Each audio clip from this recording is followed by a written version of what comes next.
सृष्टि बचपन से ही दिखने में सुंदर नहीं थी, लेकिन अमीर बाप की बेटी सृष्टि पर उसकी माँ जान छिड़कती। मेरी बेटी कितनी प्यारी है। भगवान सबको सृष्टि जैसी बेटी दे। सृष्टि धीरे धीरे बड़ी होती है। एक दिन सृष्टि की सहेली कहती है, तू दिखने में कितनी अजीब सी है, लेकिन मैं जानती हूँ हम सब में सबसे अच्छी शादी तो तेरी ही होगी। तेरे पापा अमीर जो हैं। और बता नहीं सकते यार, दहेज तो हर कोई देता है, ये क्या ज्यादा ले जाएगी अपने पति के लिए? अरे बड़े शहर में कोठी है इसके पापा की। अरे पापा की है ना, कौन सी इसकी है? इसकी होती तब तो कोई भी लड़का इससे शादी कर लेता। अरे पापा की मतलब पापा की है तो मेरी ही है ना? किसने कहा? अब तेरी तो तब होगी ना जब तेरा भाई ना हो। वैसे भी शादी के बाद सारी प्रॉपर्टी भाई के नाम होती है। सृष्टि समझ जाती है कि उसे किसी भी हालत में माँ बाप की सारी प्रॉपर्टी को अपने नाम करना है, लेकिन कैसे? एक दिन सृष्टि का भाई शीनू कहता है, बहन क्या कर रही है? तुझसे एक बात करनी है। अरे हाँ हाँ करना, मैं तो तेरी बहन हूँ। बहन मेरी लाइफ में ना एक लड़की है, बहुत अच्छी है। मैं सोच रहा हूँ माँ और पापा से बात करूँ शादी के लिए। सृष्टि को समझ में आ जाता है कि भाई की शादी होते ही भाभी उसे एक दिन भी घर में बर्दाश्त नहीं करेगी। आ क्या बात है भाई, बताना कौन है वो?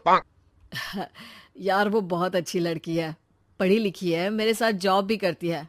बस एक प्रॉब्लम है। हाँ, प्रॉब्लम? क्या प्रॉब्लम है भाई?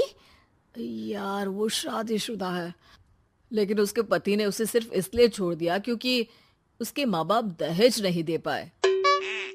सृष्टि ये सुनकर न जाने क्यों खुश हो जाती है।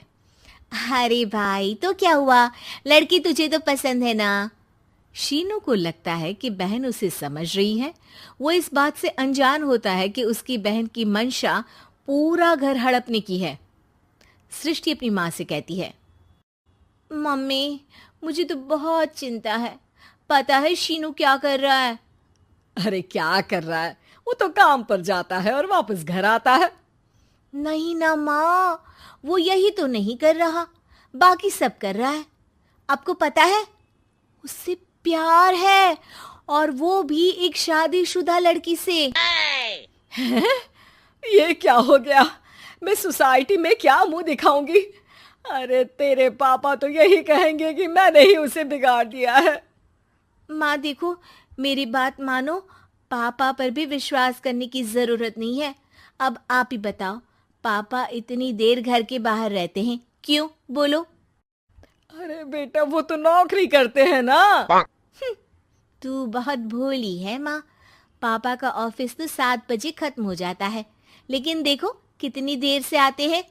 अरे नहीं नहीं बेटा, ऐसी कोई बात नहीं है। सृष्टि माँ को एक औरत से बात करते पिता की फोटो दिखाती है। देखो माँ, कैसे हैं पापा? मैं ना कहती थी कि पापा सही नहीं है। मैं तेरे पापा से बात करूंगी, दे फोटो मुझे। ओ ओ माँ, वो तो डिलीट हो गई।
लेकिन चल, तूने तो देख लिया ना, पापा से बाद में बात कर लेना।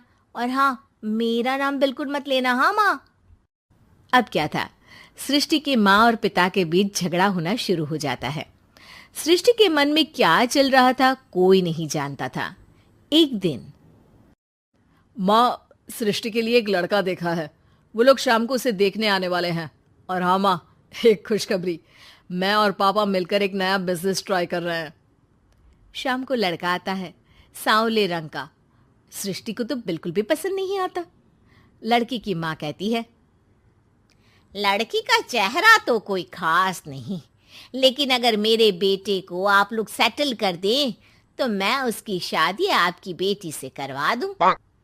सृष्टि को लड़का बिल्कुल पसंद नहीं था। उसे भाई पर गुस्सा आ जाता है।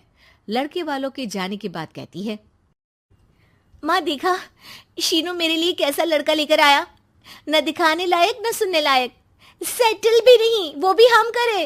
अरे माँ, मैं जानती हूँ ये मेरी शादी किसी भी घर में क्यों करवाना चाहता है। अरे कैसी बात कर रही है बहन, तूने तो देखा ना, लड़के को मैंने ही मना कर दिया तुझसे शादी के लिए। जिसने लड़का बताया था उसने उसकी बहुत तारीफ की थी। बात आई गई हो जाती है, लेकिन सृष्टि का मन शांत नहीं होता। क्या करूं, कुछ समझ में नहीं आ रहा। मेरी शादी हो गई तो ये लोग पूरी प्रॉपर्टी शीनू के नाम कर देंगे, मेरे हाथ तो कुछ लगेगा ही नहीं। तभी सृष्टि को आइडिया आता है। वो किसी वकील को फोन करती है। जी देखिए, अगर आपके मम्मी पापा का तलाक हो जाता है तो आपके पिता की आधी प्रॉपर्टी आपकी माँ के नाम हो जाएगी, फिर उसे वो किसी को भी दे सकती है। सृष्टि अब माँ को बेटे के खिलाफ भरती है। माँ, शीनू पर नजर रखा करो, वो जिस लड़की के प्यार में है ना, वो शादीशुदा है। यहाँ आएगी, सारा पैसा, रुपया, जमीन, जायदाद सब हड़प लेगी। पापा का भी हाल तुमसे छुपा नहीं है। ऐसा ना हो कि मैं और आप एक दिन सड़क पर भीख मांगे। हे भगवान, मैं तो जीते जी मर जाऊंगी अगर ऐसा हो गया तो। ऐसा हो गया नहीं माँ, ऐसा ही होगा। अभी समय है, आगे का सोच लो। मैं तो कहती हूँ पापा से आधी प्रॉपर्टी लेकर अलग हो जाओ। पापा की आधी प्रॉपर्टी भी हम लोगों को अगर मिल जाती है ना, तो अगले 7 जन्म सफल समझो। बेचारी माँ बेटी के कहने पर पति से तलाक लेकर अलग हो जाती है। सृष्टि अब पैसों से गाड़ी और अपने दूसरे महंगे शौक पूरे करने लगी। उसके दोस्त भी उसके पैसे इस्तेमाल करते। सृष्टि, कल तुम कहाँ थी?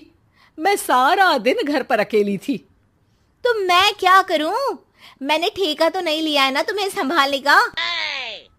माँ को सृष्टि से ये उम्मीद नहीं थी। वो बैठकर रोने लगती है। वहीं उसका पति यानी कि सृष्टि के पिता आ जाते हैं।